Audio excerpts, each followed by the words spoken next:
Welcome to Toffee TV. It is the match preview. Everton versus Leeds United, Goodison Park on Saturday evening.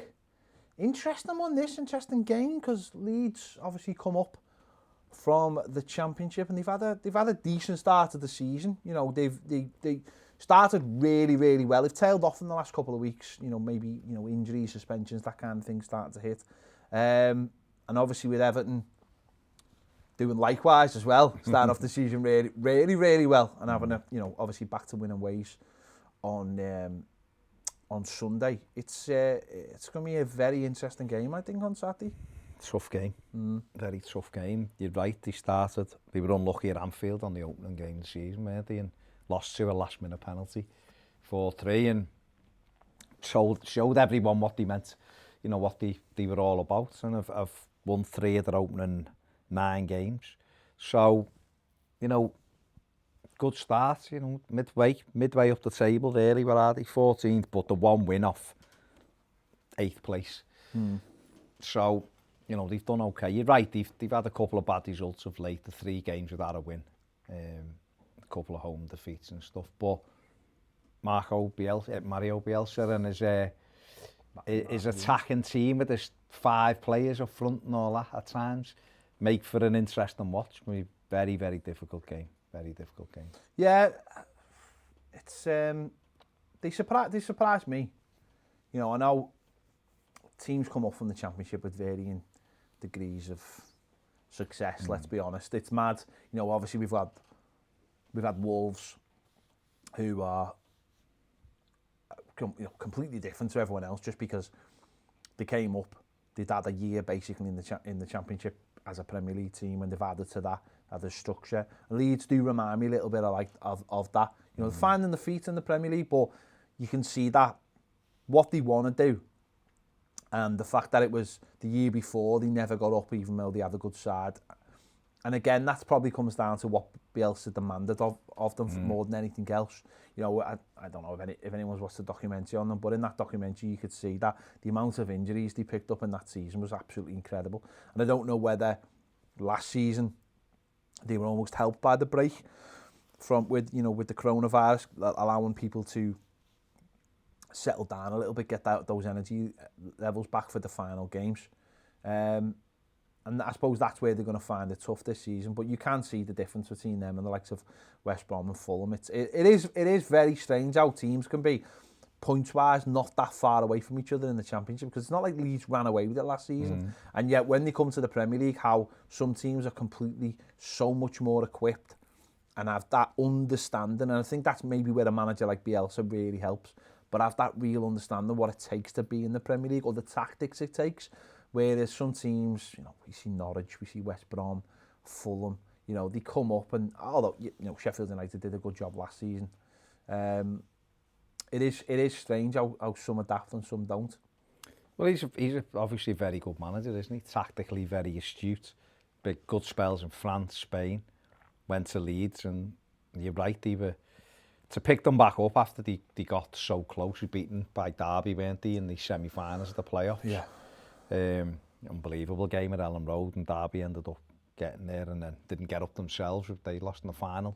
So to pick your team back up, and when you watch the documentary, you see that they're all flat, but he gets them going again and stayed and got them up last season, and they got that momentum. Whether they will continue this through the whole season, or whether the second half of the season will be a bit of a slog to try to stay up, could go 2 ways with them. If they keep attacking teams like this and catching people out, they could have a very good season. Just look at them and worry a little bit about the quality and depth of the squad, but that's always the case. And you can say that about most teams. Say that about us easily. I mean, obviously, Calvin Phillips is their big play. Sits in front of that back four. His passing ability is absolutely fantastic. I'd seen you sometimes you hear about players when they're in the Championship and you're not sure about them, and he obviously, I think, did he play for England before he even played in the Premier League? He's definitely played for England. He'd been in the England squad, certainly, hadn't he, before he got into the Premier League. And then when I've started to see him in the first few games, just that distribution he's got is unbelievable. It allows them to give him the ball, and then, you know, whether it's short range or long range, he can open up the pitch for. And the way they played early on, with such a high press, you know, at times outnumbering the opposition in defence, you know, helped by his passing ability was fantastic. And obviously you add that to what Patrick Bamford's done, which again really surprised me, because I've seen him a few times in the Championship, and I just thought he looked like one of those players who needed far too many chances to be a good Premier League striker. Yeah.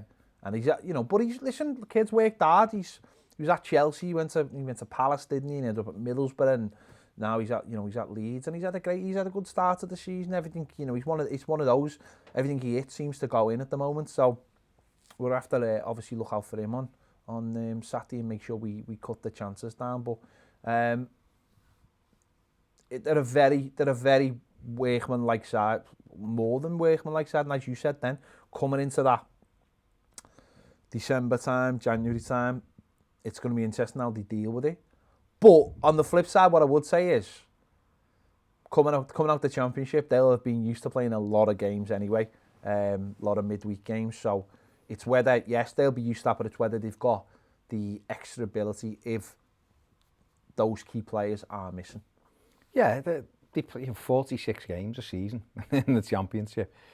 Is basically, it is Saturday, Tuesday or Saturday, Wednesday every week, and they will be used to that. But this year is obviously a little bit different. You've had a quick turnaround from when the season finished, and you're playing against better quality than what you get in the Championship. So mistakes are getting punished, and hence why they've had a couple of 4-1s, because you make mistakes, you get punished in this league in general. Most teams have got decent front players who can hurt you if you do that, and that's what they'll find at the weekend. If they make mistakes, Everton have got players who can punish them. So they'll have to be on it. It is coming up to a big period in the season for both teams, and it will shape the way the season goes. But listen, they've done really well, and if you're a Leeds fan, really the aim should be 17th this season, just to make it. You can finish a lot higher, which is great, but just to be in the Premier League again next season, because then you can build. Then he'd have, if he stays another year, I don't know. We know he signed the contract to the end of this season, but then you can build in the summer and bring in a little bit better quality, and then you start to get your bearings, then you can go forward from it. But they've done really well, and like you say, it's a dangerous game this for Everton, because definitely these are a team that Everton could quite easily win the game 3 or 4-1, but could quite easily lose the game 3 or 4-1. I think first goal is going to be so important, because if we get that first goal and Leeds have to come out, I'm not saying they're not going to come out there an attacking side, but you know what I mean. If we can start exposing those gaps, but from our point of view, defensively, we've just been in such a mess since day one, really. The goals we've given up are really, really poor, and you know, that's where Leeds will be looking to exploit us. But for us, you know, we moved to a 3-5-2 obviously last week, and it'd be interesting to see whether we keep that up, whether there's a change of personnel, whether someone like Yerry Mina comes out or Michael Keane comes out and allows Holgate back in. I mean, it probably would be Yerry Mina if it was anyone. And you know, with a week of training, building on what we had at Fulham, obviously off the back of only a couple of days training, and start to figure out how we shut down those massive gaps which seem to open every time a team attacks us. That's got to be the fundamental thing, isn't it? You know, repetition in training, getting used to the system. Get that means the midfielders as well, where they need to be, and I think that's what it's about now for us.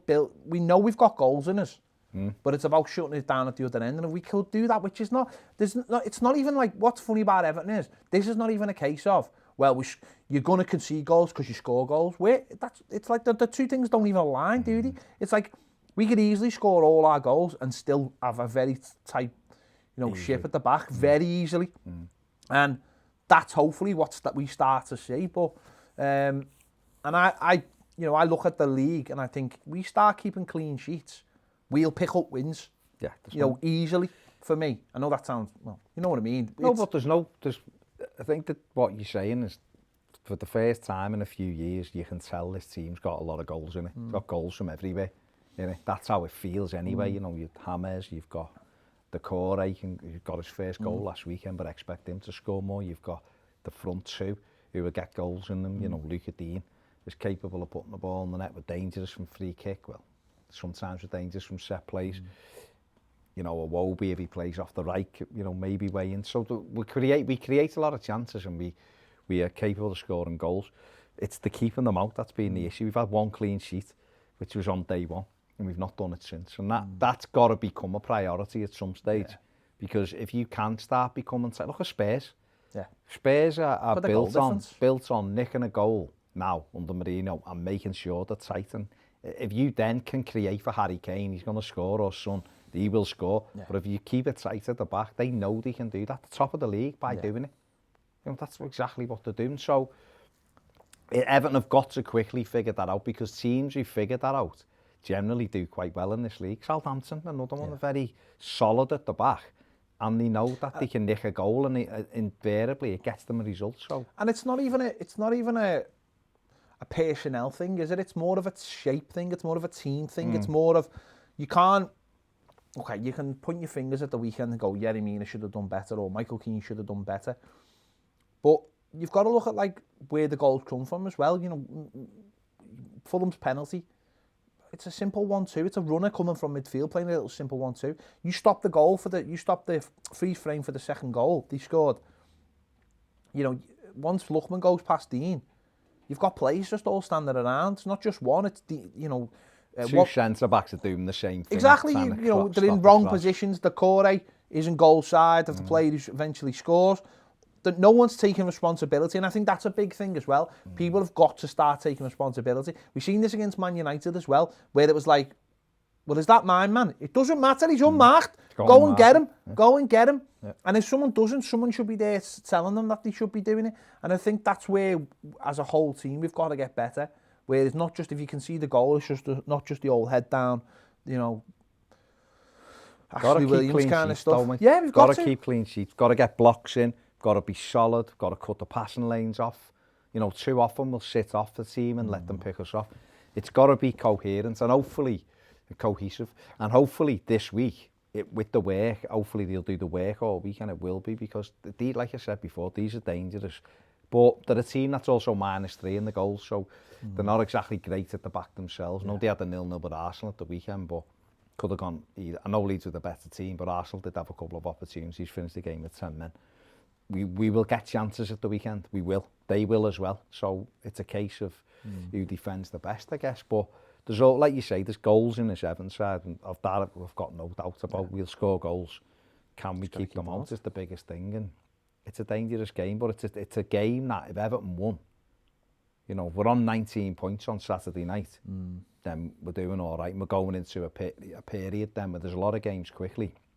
And if you can get a bit of momentum going, you start putting points on the board, you're in it. We could be in a great position then going into the new year. Obviously, you've got to deliver on that by getting results, but what it does is it just pulls us close to everybody. We're 4 points off the top of the league, so these are in the bottom half, and that's not being disrespectful to Leeds, but Everton, if they're going to finish in Europe, surely you'd look at this game and go, well, we're playing a team in the bottom half. This has got to be a win, because it's a home game. Yeah.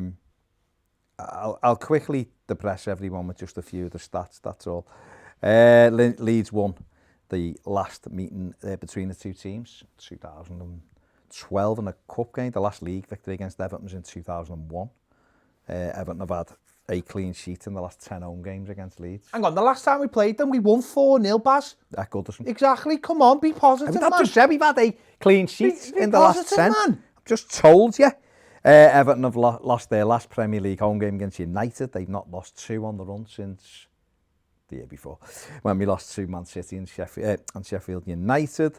Leeds have had 45 shots in their opening 4 Premier League games this season, 11.3 a game, with a goal scoring rate of 20%.